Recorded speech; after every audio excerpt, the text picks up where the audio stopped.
theme I'm seeing in a lot of these games we're playing, like Remnant, you know, maybe not necessarily Diablo, but Palia, some of these other things, is that in a lot of these games, there's not a traditional like leveling from like 1 to 50 or something like that.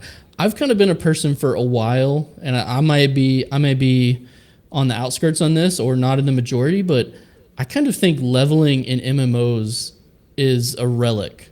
Like almost, I want to say I think it separates new players and veterans, and I don't know, and I think that just creates this huge chasm in MMOs when getting started, because I'll talk to Scott a lot. I'll be in an MMO and be like, hey, Scott, man, let's come do this. And he's like, yeah, but how much do I have to level?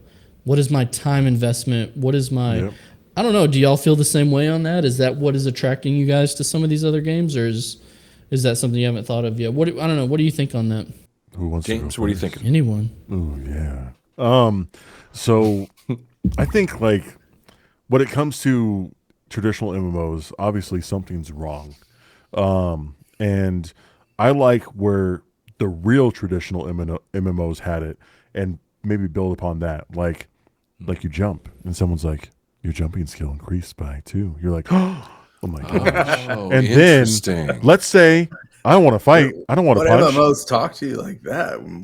Yeah, right. Why wasn't I around for that? They should all talk to you like that. So yeah, seriously. Let's say there's one that's like you jump, and then you know what? I want to get better at jumping, and all you do is just start jumping, and then all of a sudden, like, have you guys seen freaking jumping Govournator over there? That guy's jumping skill is 1,002. Look at the calves on this guy. On it? Yeah, look at his calves. Those are dad calves. His New Balance. Okay. But then obviously everything else has kind of fallen to the wayside. But then, like, if you can, but you're building the game the way you want. And I kind of miss that about, like, you know, EverQuest. It's like as soon as you swing once, it's like, all right, your sword slashing got better. You're like, oh crap, I need to level up my slashing today because I'm behind like 50 levels. I don't want it to be so detrimental to where you're like not enjoying the game, but I want them to go back to that. If you really want to hone a skill, you get to go back and hone that one skill, and you can be like the best at that one skill, like the sneaking, thieving. I know, you know, ESO and stuff like that, and Skyrim. Like, I want that type of feel to where the year was 1999. He just got 10th banned for spamming 3 times. So we gotta change that. Oh no! Yeah. Wait, is he out? Is he gone? Yeah. So I think that's what traditional MMOs are missing now, is kind of that mix between. People always talk about what's the next best thing. And this happens to me at work a lot too, because I'm on that cusp of both generations, you know, being in between the millennial and all these other ones. And it's just like, the thing that we're missing is that people think it either has to be new or it has to be old. And no one wants to build these things together anymore. And I think that's what we're missing, is take the best of the old and take the best of the new and make something different. And that's what we're missing, I feel like. So that's what I'm hoping games go towards, is taking the best of both worlds instead of just saying the old ways are gone, never do that again, and the new ways are better. Like, there has to be this balance, and I see that needs to happen a lot more. So are you guys like, are you craving an MMO that can do that, or are you kind of like, I've lost faith in MMOs, this is why I'm moving on to other... I'll just ask you, Scott.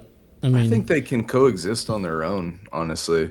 But I know you haven't been in an MMO in a while, right? For some of these reasons. But I would play an MMO if I had the time. Like, I think when I still think about an MMO, I'm thinking about the golden age from, like, you know, 10 to 15 years. Like, no kids, just doing my thing, 20 years old. Like, that was special. So I think...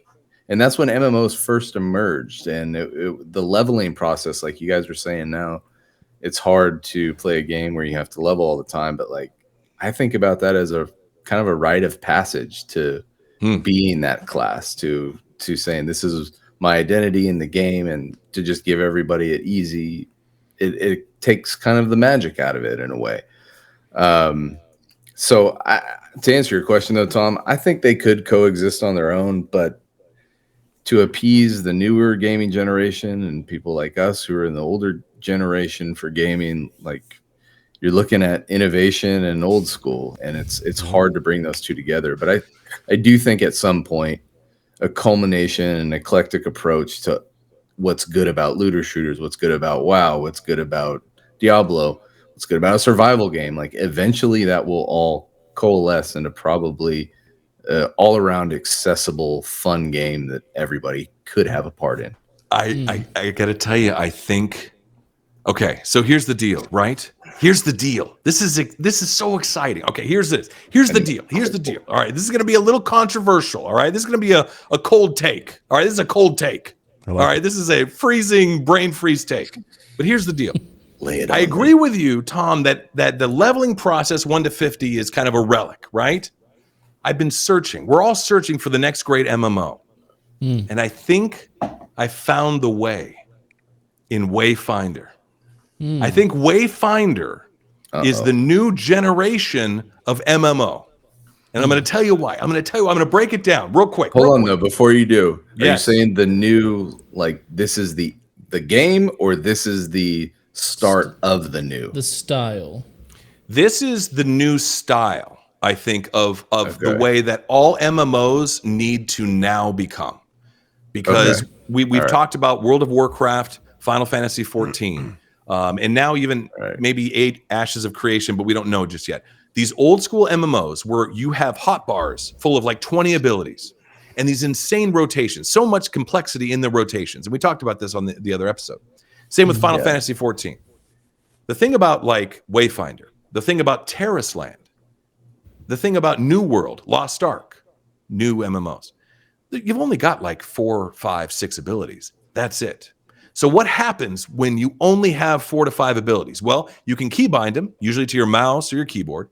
So what happens? Your eyes go away from the hotbars, from the bottom of your screen or whatever weak aura you've got, and they're going straight up at the screen, right? Yeah. So you're now an active participant in the boss fight. You're not buried in these abilities and these complex, crazy rotations, you know, that we've seen in World of Warcraft and Final Fantasy 14. I tried to pick up Warlock recently, and I looked at the rotation. I just gave up. I'm just not going to do it. Demonology, crazy. Affliction, crazy. You know, just is ridiculous. Destruction, crazy. But you look at something like that where your eyes are forward. So then you say, well, it needs to be complex. Otherwise, gamers are going to get bored. Well, you focus the complexity on the boss fights, on the regular NPCs, even the trash mobs just running around in the world. You make them interesting. You make them whatever. You have dodge mechanics. You got to roll this way. You got to roll that way. You make these boss fights. The floor goes out from under you.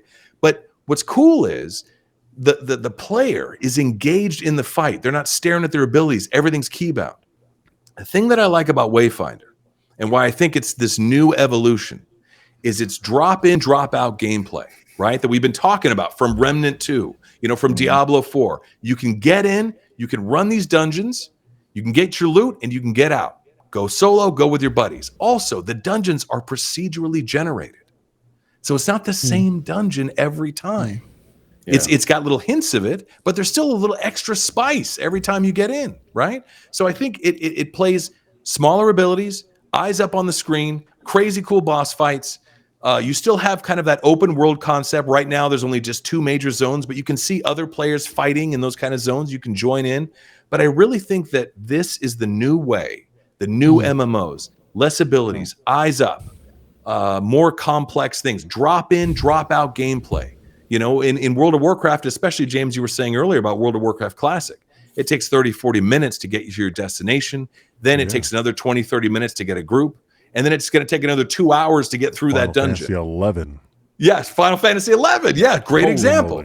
Yeah. Great example. So I think that Wayfinder, which I am super excited for, super jazzed for, and love your guys' video about it. Incredible. Thank you. Make sure you guys check that out. I am so excited. This, to me, is that next-gen MMO. This is where I think, in my opinion, MMOs need to go now, moving forward for the next generation. Because I think that this will solve the dopamine rush problem, right? I think it's going to solve, and this procedurally generated stuff too. I think that's going to help keep it fresh. So I don't know. So I'm a big fan of Wayfinder. Really looking forward to that. Now, whatever's happening, the paradigm shift is happening. You can see it. You can just see it occurring right before our eyes. So yeah.